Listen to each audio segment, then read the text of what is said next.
Merci déjà de votre présence. Merci à Monsieur le ministre d'avoir accepté spontanément d'être présent ici pour échanger avec nous, avec les différentes communautés de blogueurs, d'influenceurs et d'activistes web. Je vous demande de ne pas hésiter à aborder tous les sujets possibles. Je ne sais pas si ça dérange Monsieur le ministre, je ne pense pas. Il est ouvert à tout type de questions. Donc n'ayez aucune retenue en termes de questions, mais pas en termes d'attitude. Présenter Monsieur le ministre, c'est une tâche à la fois aisée et difficile.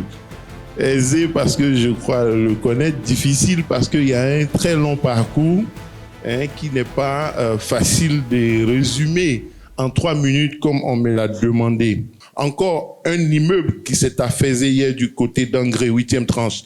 Il faut définitivement qu'on puisse avoir la clarté sur les responsabilités face à ces drames qui sont récurrents.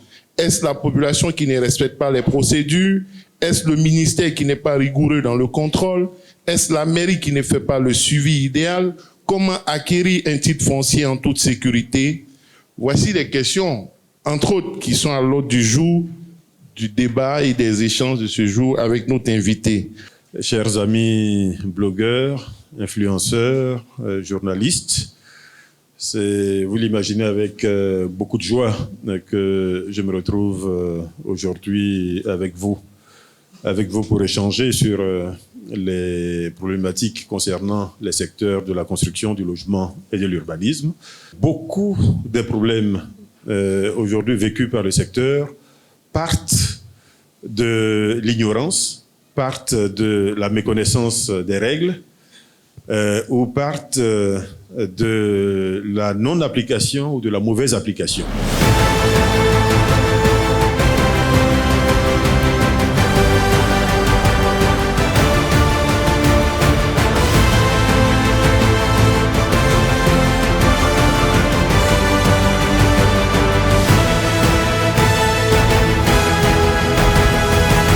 Avant 2020, nous avons dénombré une quinzaine à peu près. En regardant dans la presse, en regardant les enregistrements qu'il fait dans nos locaux, etc. Une quinzaine à peu près d'effondrements. En 2020, nous avons dénombré exactement 11 effondrements, puisque là, c'est précis. On a les dates, on a les lieux, on a les causes, etc. En 2021, nous n'avons dénombré que 2 effondrements. Je souhaite insister là-dessus. Et en 2022, pour le moment, nous en sommes à 2. Si le texte dont j'ai parlé, le code de la construction est correctement appliqué, il y aura 0 effondrement. Ce qui est en train de se passer aujourd'hui n'est pas forcément la conséquence de ce qui s'est passé avant. Parce qu'avant, on construisait mieux. On prenait plus de précautions. Quand vous voulez construire, mais que vous avez pris toutes les précautions dont j'ai parlé tout à l'heure, mais la construction est bonne.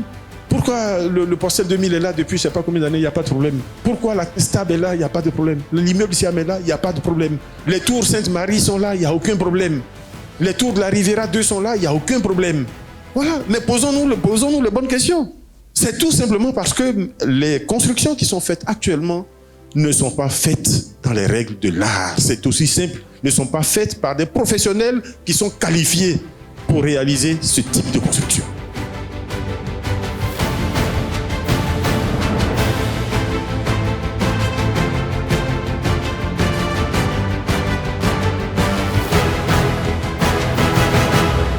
Et j'accepte volontiers d'être président d'honneur. Voilà. Merci beaucoup.